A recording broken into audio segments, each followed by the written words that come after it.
नमस्कार, फिर पैसा बोलता है में आपका स्वागत है। मैं आनंद श्रीनिवासन। आज हमारे लिए अच्छे दिन हैं। मार्केट गिर रही है। हम बहुत खुशी से हैं। खुशी से झूम रहे हैं कि हमको कंसिडर करने के लिए एक बहुत बेहतरीन मौका मिल रही है। पटाके लिस्ट में सारे जो स्टॉक्स हैं, आप एक दो से कंसिडर कर किए होंगे, ये मेरा विश्वास है। निफ्टी बैंक भी 300 पॉइंट गिरा। निफ्टी भी जब मैं बात करने के लिए तैयार हो रहा था 310 पॉइंट नीचे है। अच्छे दिन हैं भारत के लिए। और गोल्ड 22 कैरेट 7,960 तक पहुंच गया, 50 रुपया गिरा है। सो सारे एसेट्स गिर रहे हैं।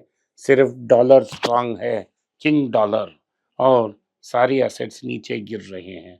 जापान में निकी 5 महीने की लो में पहुंच गई है। चिप स्टॉक्स जो एनवीडिया को ट्रैक करते हैं वो सब गिर रहे हैं। निकी 2.7% गिरी है और टॉपिक्स 2% गिरी है। तो एडवानेस्ट नाम का एक की एनवीडिया सप्लायर लगभग 10% गिरकर निकी को नीचे आ गई है। एग्जैक्ट पॉइंट 8.8% है। डोनाल्ड ट्रंप की जो टैरिफ वॉर हो रही है, इसी के कारण गिरावट है। और जापान की इंटरेस्ट पॉलिसी, रेट पॉलिसी भी इसका कारण है। ओल्ड ब्रिज कैपिटल नाम का एक कंपनी है जो बोल रही है कि भारत अभी भी बहुत एक्सपेंसिव है। Market cap to GDP ratio एक फॉर्मूला होती है। 100% GDP equal to market cap अच्छी रेफरेंस पॉइंट है। तो 150% थी मार्केट कैप, क्योंकि हमारा जो अर्थव्यवस्था है, जीडीपी है, वो तो 3.7 3.8 ट्रिलियन डॉलर में था और ये मार्केट कैप 5 ट्रिलियन डॉलर में है। लेकिन क्योंकि डॉलर की दाम में गिराव इंक्रीज हुई है, हमारा जीडीपी भी कम हुई है। हम 4 ट्रिलियन तक नहीं पहुंच पाए और market cap to GDP ratio अब भी 129 में है। तो ये गिर रही है। लेकिन अच्छा मार्केट ये है कि कॉर्पोरेट बैलेंस शीट्स बहुत स्ट्रांग है। कैपिटल्स जो है भारत से बाहर जाके यूएस ट्रेशरी, चाइना और यूरोप में जा रही है। डिफेंस और मैन्युफैक्चरिंग में उनके ख्याल से अपॉर्चुनिटीज हैं, फिर भी वैल्यूएशंस बहुत स्ट्रांग हैं। सो थोड़ा मार्केट के बारे में देखते हैं। 500 स्टॉक में 481 स्टॉक्स 10% नीचे गिर गए हैं 52 वीक हाई से। 417 स्टॉक्स 20% डाउन है। 306 स्टॉक्स 30% डाउन है। 149 स्टॉक्स 40% डाउन है। बीएसई 500 इंडेक्स 17% डाउन है, आसानी से 20% के नीचे चले जाएगा।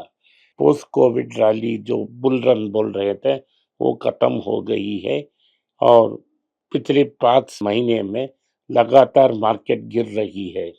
प्रमोटर होल्डिंग, जो प्रमोटर अपना स्टॉक होल्ड कर रहा है, वो 22 ईयर लो के आसपास गए प्रमोटर बेच रहे हैं। तो आप भी बेच सकते हो। तो promoter ownership of Nifty 50 has come down to 41.1। Decline record high valuations के कारण प्रमोटर्स अनेक क्रैश आउट हो गए हैं। जो नामी प्रमोटर्स हैं, ऑनेस्ट प्रमोटर्स हैं, उनमें से Cipla, Tata motors, Bharti Airtel, Mahindra and Mahindra and TCS ने कैश आउट की है।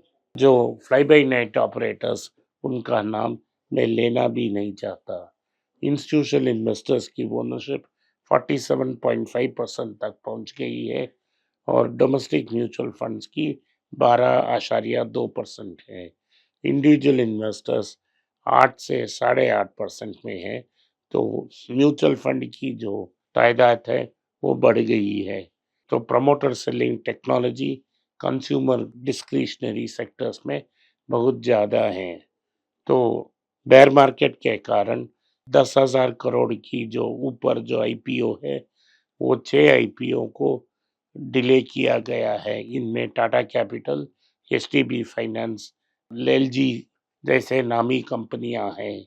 जो 6 कंपनीज लगभग 5,000 करोड़ आईपीओ से डिक्लाइन थ्रू रेस किए हैं।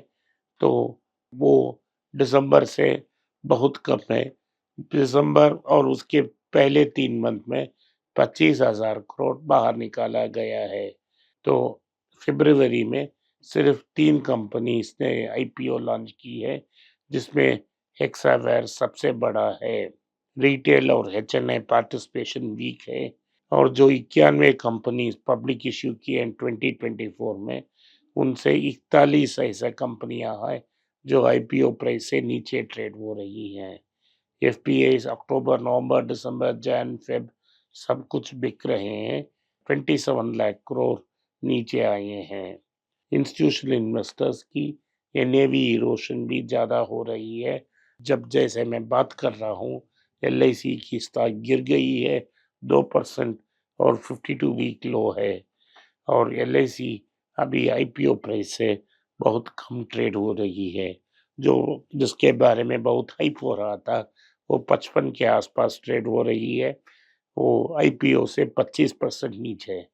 एनटीपीसी ग्रीन, जिसको अनेक रिटेल इन्वेस्टर के सिर पे तमाया गया है, 108 से गिरकर 93 रुपीस तक पहुंच गई है। तो आप केयरफुली सब्र से काम लें, किसी कंपनी में बड़ा काम न डालें। भारत एक बड़ा गलती करने के लिए जा रहा है। कार्स केमिकल्स में ट्रम्प की प्रेशर के कारण ड्यूटीज काट रही हैं। इससे क्या होगी कि हमारा जो होम ग्रोन इंडस्ट्रीज हैं, जैसे टाटास और महिंद्रास, वो नीचे गिर जाएंगे। ऑलरेडी हाई एंड मोटरसाइकिल्स और बोर्बन विस्की की टैक्सेस कट हुई हैं। अगर आप ऑटोमोबाइल्स, केमिकल्स और फार्मा में कट करते हैं, हमारे जो होम ग्रोन इंडस्ट्रीज हैं, फार्मा, ऑटोमोबाइल्स, वो सब अफेक्ट हो जाएंगे। सो ट्रम्प की प्रेशर को रेसिस्ट करना चाहिए। 2-3 साल में कुछ नहीं होने वाला है। टेस्ला के लिए अपना टैक्स कट करना बेवकूफ़ी है। अभी आईएमएफ ने भी लेक्चर दे दी गवर्नमेंट को। उन्होंने कहा है जीएसटी को और मोर एफिशिएंट किया जाए, एग्जम्पशंस एंड कीजिए और सिर्फ एक न्यूट्रल रेट रखिए। ये सब होने वाला नहीं है, सिर्फ फिजूल बात है। जो कॉम्प्लिकेटेड है वही कॉम्प्लिकेटेड है। अभी कोई डिसीजन नहीं ले सकता है। तो जो फाइनेंस सेक्रेटरी थे, तुहिन कांता पांडे, उन्हें एसएबी चीफ के रूप में अपॉइंट की गई है। माधवी पुरी बुच फरवरी 28 से खत्म, आज से उनकी टेन्योर एंड होती है। उनके खिलाफ सेवरल एलिगेशंस हैं, लेकिन उनसे कोई इन्वेस्टिगेशन नहीं हुई है, कोई इंक्वायरी नहीं हुई है। तो क्या करेंगे उसके बारे में बाद में देखा जाएगा, लेकिन केस जो है वो जारी रहेगा। ईपी प्रोविडेंट फंड की ने इंटरेस्ट रेट कम कर दी है फ्राइडे अपने बोर्ड मीटिंग में। लोगों के लिए यह बुरी खबर है, क्योंकि अभी ओवरऑल मुद्रास्फीति यानी इन्फ्लेशन बढ़ रही है। इन्फ्लेशन बढ़ती समय में आपके प्रेशर होती है कि आपको बेटर रिटर्न्स चाहिए। स्टॉक मार्केट भी गिर रही है, नौकरी भी जा रहे हैं। इस समय में रेट कट करना बुरा संकेत है। महिंद्रा ये सोच रही है कि वो एक फैक्ट्री बनाएगी साउथ अफ्रीका में, जहां भारत से कंप्लीटली नॉकडाउन किट्स उधर भेजे जाएंगे और वहां असेंबल किया जाएगा। अभी भारत से वो बाहर एक्सपोर्ट करने की कोशिश कर रहे हैं, लेकिन अगेन होम मार्केट में ही अगर टेस्ला आ जाती है तो बड़ा कंपटीशन आएगा। तो आज ओला इलेक्ट्रिक, जैसे आपने मतलब बोला, Ola electric, NTPC green, one MobiKwik, ये सब स्टॉक्स नीचे गिर रहे हैं। अपने पीक ऑफ 157 से ओला 64% गिर चुकी है। तो कल जो हो रहा था कि ट्रम्प ने मेक्सिको और कनाडा में टैरिफ बढ़ा दी, इसके कारण डॉलर स्ट्रेंथन हो गई, पीसो और कनाडा लूनीस गिर गई। इंडोनेशिया की 5 ईयर लो तक इंडोनेशिया रुपया चला गया। हमें अपना रुपया को गिरना देना चाहिए। अगर हम डॉलर बेचते रहे तो हम एक्सपोर्ट अनकॉम्पिटिटिव हो जाएंगे। कोको कोला ने अनाउंस किया है कि एक नया स्पोर्ट्स ड्रिंक भारत को लाएंगे। थम्स अप और स्प्राइट को $2 बिलियन ब्रांड बनाएंगे, और जीरो कोक और जीरो स्प्राइट को भारत में लॉन्च करेंगे। ये स्पोर्ट्स ड्रिंक का नाम है बॉडी आर्मर लाइट। तो नया प्रोडक्ट्स ऑनेस्ट टी, एक ऑर्गेनिक टी जो असम से सोर्स की है, विटामिन वाटर को भी वो एक्सपेंड करेगी। तो ये सब देखते हुए कि समर में कोक, पेप्सी और रिलायंस के बीच में तगड़ा कंपटीशन होने वाली है। ट्रेंट की एमडी वेंकटेश्वरलू ने बोला है कोई उनके कंपटीशन के लिए वे तैयार हैं। शीन के बारे में उनके ने कहा है कि उससे बहुत उनको फायदा नहीं हुआ, वो अफेक्ट नहीं होगा। उन्होंने ये बोला है कि premium end of the segment में डिमांड कम हुई है, इसीलिए ज़ारा का एक स्टोर उन्होंने क्लोज कर दी। उनका ये कहना है कि ज़ूडियो को सिर्फ 1% मार्केट शेयर है, बट वेल डिस्ट्रीब्यूटेड और रिसिलेंट है, तो मार्केट शेयर को एक्सपेंड करने की कोशिश करेगी। एचसीएल टेक्नोलॉजीज ने एक स्ट्रेटेजिक एग्रीमेंट साइन की है non profit charity company children's Minnesota pediatric health system उनकी हेल्थ केयर ऑपरेशंस को स्ट्रेंथन करने के लिए। तो ये में भारतीय कंपनियां इन्वेस्ट कर रही हैं, लेकिन जो प्रीमियर आईटी कंपनीज हैं वो बहुत एक्सपेंसिव हैं। सेकंड मिड कैप कंपनीज बहुत एक्सपेंसिव हैं। आप इससे दूर रहिए, नहीं तो आपको लॉस हो सकता है।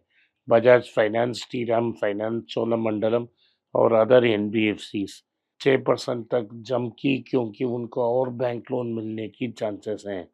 मुथूट फाइनेंस 3%, मनप्पुरम 2% इंक्रीज हुई है।